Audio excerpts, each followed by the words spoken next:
उत्तर प्रदेश की राजनीति में एक बार फिर हलचल मचाने वाली खबर सामने आई है। समाजवादी पार्टी के वरिष्ठ नेता और कद्दावर चेहरे आजम खान की रिहाई का रास्ता लगभग पूरी तरह साफ हो चुका है। सीतापुर जेल में बंद आजम खान के खिलाफ दर्ज कुल 72 मुकदमों में अब सभी मामलों में रिहाई के आदेश मिल चुके हैं। कानूनी प्रक्रिया के अंतिम चरणों के पूरा होने के बाद अब ऐसा माना जा रहा है कि लगभग 23 महीने बाद वो जेल से बाहर आ सकते हैं।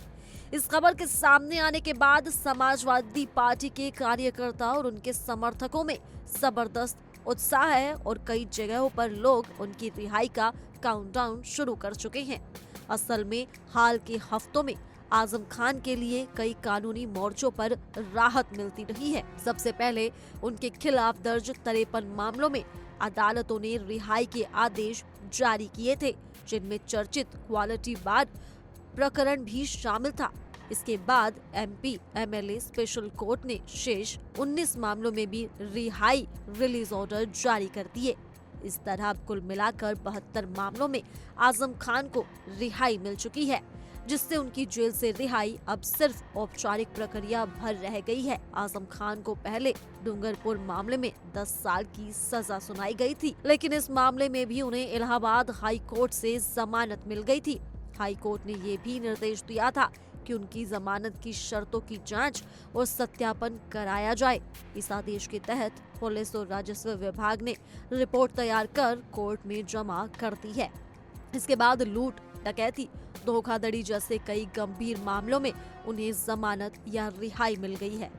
रामपुर का क्वालिटी बार विवाद, जो लंबे समय से आजम खान के खिलाफ सबसे मजबूत केस माना जा रहा था, उसमें अब भी उन्हें राहत मिल चुकी है। आरोप था कि 2013 में जब वो उत्तर प्रदेश सरकार में मंत्री थे, उन्होंने एक विवादित जमीन को अवैध तरीके से अपनी पत्नी तंजीन फातिमा और बेटे अब्दुल्ला आजम के नाम करवा लिया था। इस मामले में 2019 में जमीन के असली मालिक गगन अरोड़ा ने एफआईआर दर्ज करवाई थी और फिर साल 2024 में आजम को मुख्य आरोपी घोषित कर दिया गया। मई 2025 में एमपी एमएलए कोर्ट ने उनकी जमानत याचिका खारिज कर दी थी, लेकिन सितंबर 2025 में हाई कोर्ट ने उन्हें जमानत देते हुए राहत दी। अब जब इस केस सहित बाकी सभी केसों में रिहाई के आदेश मिल चुके हैं, तो उनके जेल से बाहर आने में कोई बाधा नहीं रह गई है। आजम खान की रिहाई केवल एक कानूनी प्रक्रिया नहीं है, ये उत्तर प्रदेश की राजनीति में बड़ा बदलाव ला सकती है।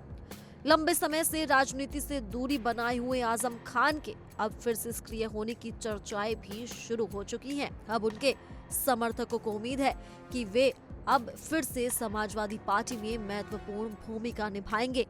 राजनीतिक विश्लेषक की मान रहे हैं कि आजम खान की वापसी से आगामी विधानसभा चुनावों में सपा को बड़ा फायदा मिल सकता है। खासकर मुस्लिम और पिछड़े वर्ग के वोट बैंक पर उनका असर अब भी मजबूत माना जाता है। इस पूरे घटनाक्रम ने समाजवादी पार्टी के भीतर भी नई ऊर्जा भर दी है। कई नेताओं ने इसे पार्टी के लिए नए दौर की शुरुआत बताया है। आजम खान की रिहाई की खबर से उनके गढ़ रामपुर और आसपास के इलाकों में जश्न जैसा माहौल है। लोग मिठाइयां बांट रहे हैं, पोस्टर और बैनर लगाए जा रहे हैं और जगह जगह स्वागत की तैयारियां भी शुरू हो चुकी हैं।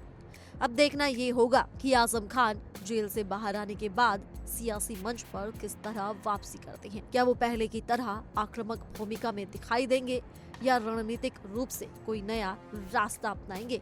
लेकिन इतना तय है कि उनकी रिहाई से उत्तर प्रदेश की राजनीति में एक नई सरगर्मी जरूर पैदा हो चुकी है। फिलहाल के लिए सिर्फ इतना ही। ज्यादा जानकारी के लिए जुड़े रहिए इंडिया डेली के डिजिटल प्लेटफॉर्म के साथ।